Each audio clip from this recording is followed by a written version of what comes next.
Mendesak aparat kepolisian segera memproses Buniani yang telah menghilangkan kata pakai dalam video dugaan penistaan agama yang diunggah ke media sosial. Menurut Ahok, perbuatan Buniani telah mengakibatkan keresahan di masyarakat.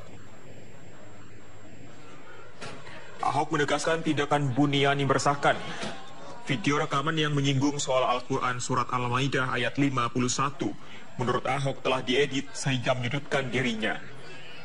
Ahok berharap agar tidak hanya dirinya yang diproses, namun juga Buniani sebagai pemotong bagian gambar dan pengunggah di media sosial. Ahok mengaku siap dipenjara jika hasil penyidikan Bareskrim nantinya menunjukkan dirinya terbukti bersalah telah melakukan penistaan agama. Si Buya yang ini udah mengakui dia menghilangkan kata pakai. Itu yang jelas. Nanti diproses saja dihukum. Jadi saya kira Bareskrim akan panggil dia untuk jelaskan apakah orang yang sarjana, peneliti, lulusan Amerika bisa dengan gampang saja. Kok bisa dengan gampang mengatakan dia salah memakai handphone yang nggak pakai earphone apa saya baca. Saya kira nanti biar polisi harus proses dia. Jadi dengan buat saya ya, masa gara-gara seorang Buniani seperti itu memfitnah, menurut saya itu memfitnah sebetulnya. Kok nggak ada yang mau menarik diri gitu loh. Minta saya diperiksa, saya periksa. Saya sudah sampaikan, kalau karena saya membuat negara kita begitu kacau, saya rela. Ya, pemirsa, Kapolri Jenderal Polisi Tito Karnavian akan segera memanggil Buniani, orang yang mengutip isi pidato Ahok yang diduga menistakan agama dan menyebarkannya ke media sosial. Tito menerangkan Buniani diduga telah menghilangkan kata pakai pada pidato Ahok sehingga membuat maknanya menjadi berbeda.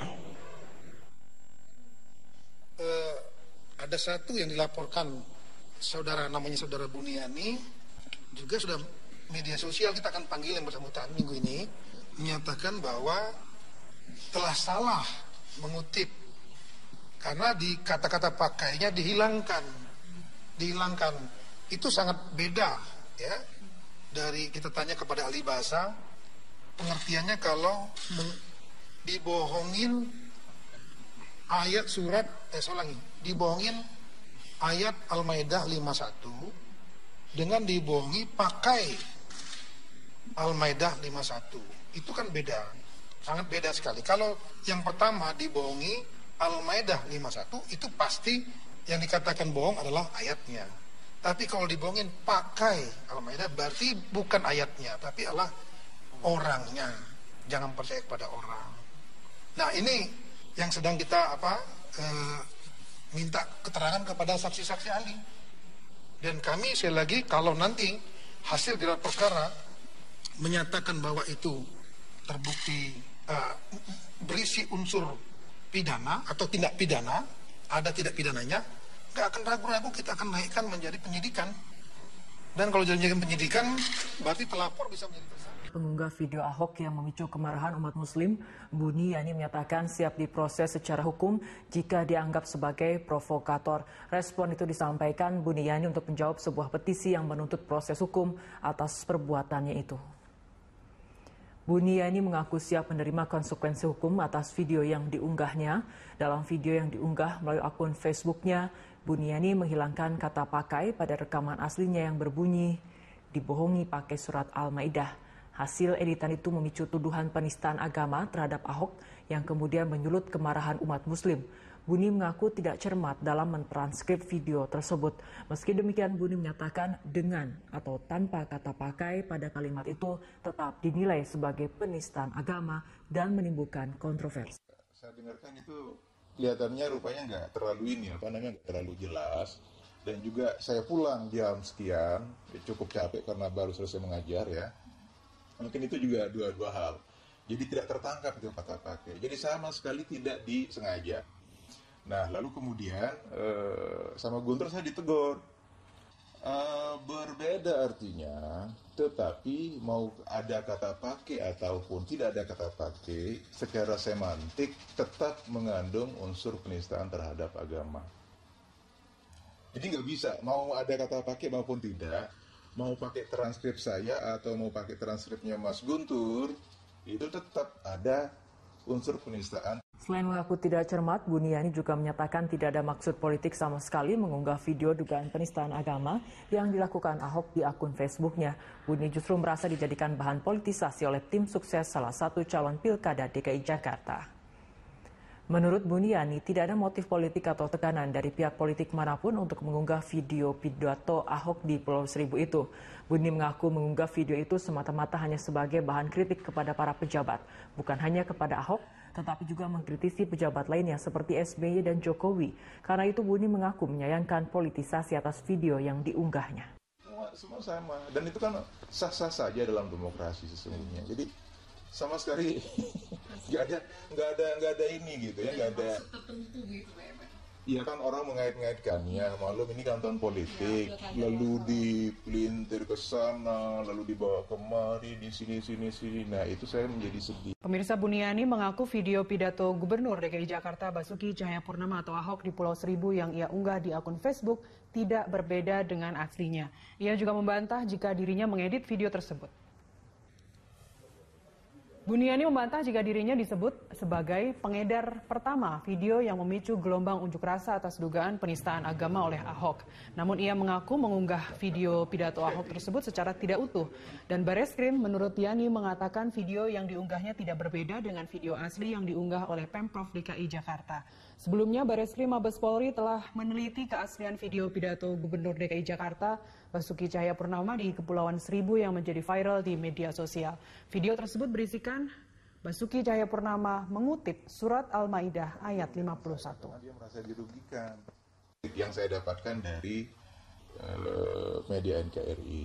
Nah, dan itu sudah diberi keterangan oleh Kabar Reskrim bahwa apa yang sekarang beredar di luar sekarang itu di masyarakat yang saya upload itu tidak ada bedanya sama yang asli.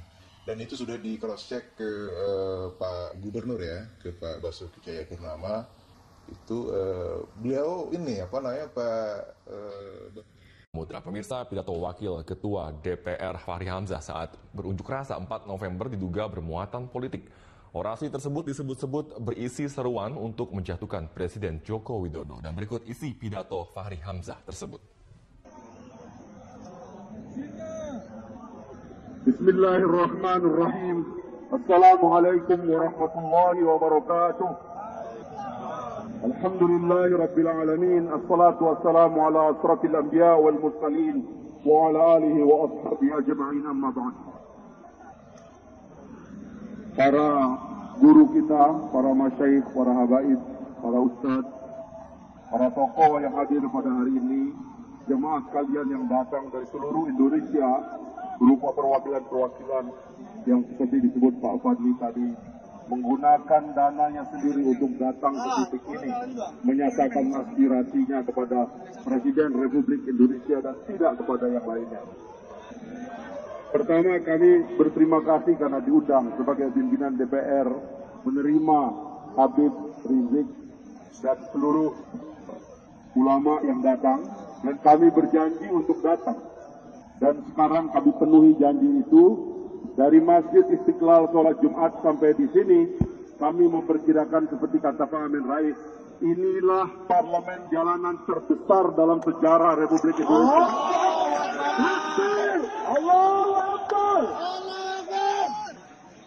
Kami dengan Pak Fadli memimpin parlemen ruangan, tapi yang dipimpin oleh para ulama, tokoh-tokoh umat ini adalah parlemen jalanan.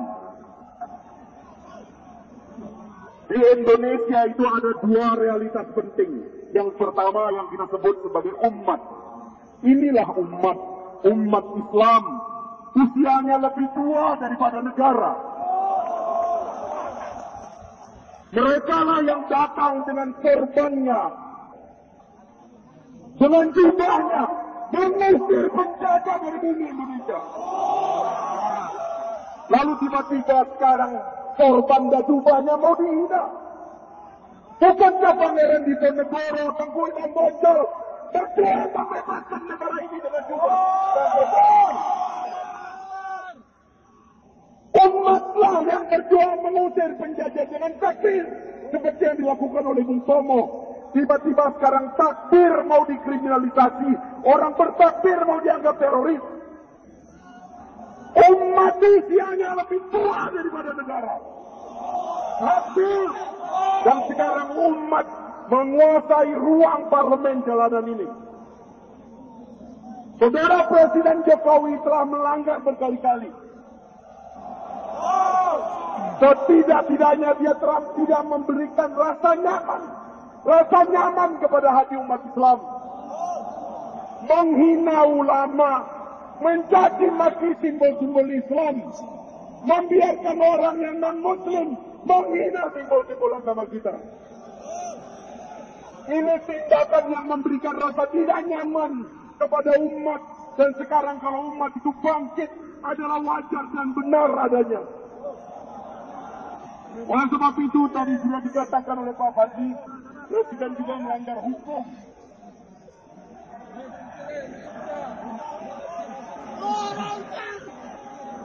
Setiap Presiden Republik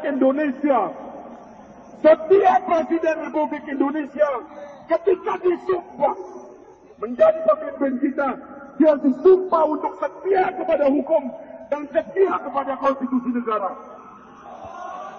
Pasal 27 Undang-Undang Dasar 45. Segala warga negara bersamaan kedudukannya di depan hukum dan pemerintahan, dan wajib menjunjung tinggi hukum dan pemerintahan itu dengan tanpa ada kecualinya. Kenapa kalau tiba kepada saudara Ahok hukum menjadi tumpul? Jelas dia menerima uang sebagai gubernur incumbent. Jelas dia membuang aset sumber waras. Ada temuan kerugian negara oleh BPK. Tapi ketika tiba kepada orang-orang seperti Irman, seperti Dahlan Iskan, puluhan juta belum dihitung kerugian negara, langsung ditangkap dan ditahan. Perasaan tidak nyaman ini sekarang terusik. Dan kita kalau mau memutuskan bagaimana cara menjatuhkan presiden, ada dua caranya.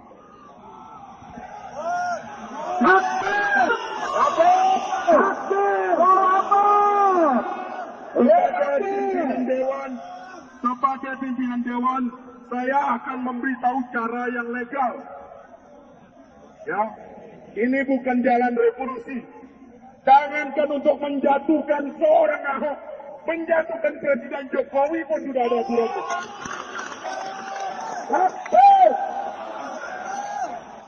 Seorang presiden ketika terbukti melanggar konstitusi, dia langsung bisa kita galang hak menyatakan pendapat bahwa presiden telah melakukan tindakan tercela, melanggar konstitusi. Maka dengan tanggapan hak menyatakan pendapat itu, seorang presiden bisa dijatuhkan melalui sidang impeachment di Mahkamah Konstitusi. Itu jalur parlemen ruangan. Tapi kalau di jalur parlemen jalanan, Habib Rizik yang lebih banyak tahu. Tetapi parlemen jalanan dan parlemen ruangan adalah dua ruang yang tersambung. Oleh sebab itu adalah benar kalau kita tidak diberikan kesempatan untuk bertemu dengan presiden, selayaknya parlemen gedung DPR RI dibuka untuk rakyat Indonesia menyatakan.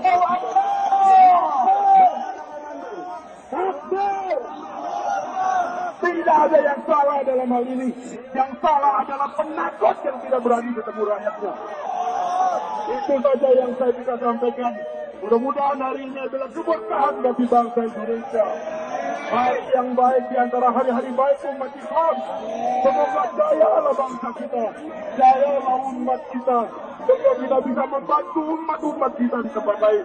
Wabillahi taufiq wal hidayah. Assalamualaikum warahmatullahi wabarakatuh.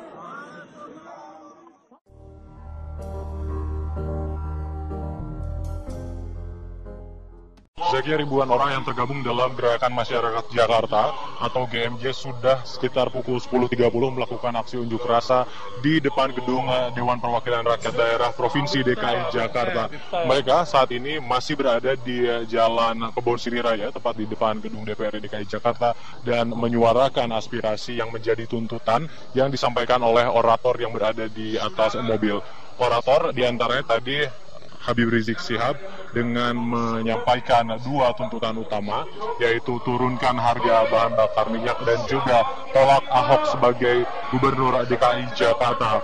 Tadi Habib Rizik juga menyerukan kepada massa yang jumlahnya sekitar 1.000 orang yang ada di sini untuk mendukung gerakan ini, dan gerakan ini menunjuk ataupun membentuk suatu presidium penyelamatan Jakarta yang tadi setelah melakukan rapat sekitar 5 menit akhirnya menunjuk seseorang sebagai gubernur tandingan versi Gerakan Masyarakat Jakarta, yaitu Fahrul Rozi Ishak.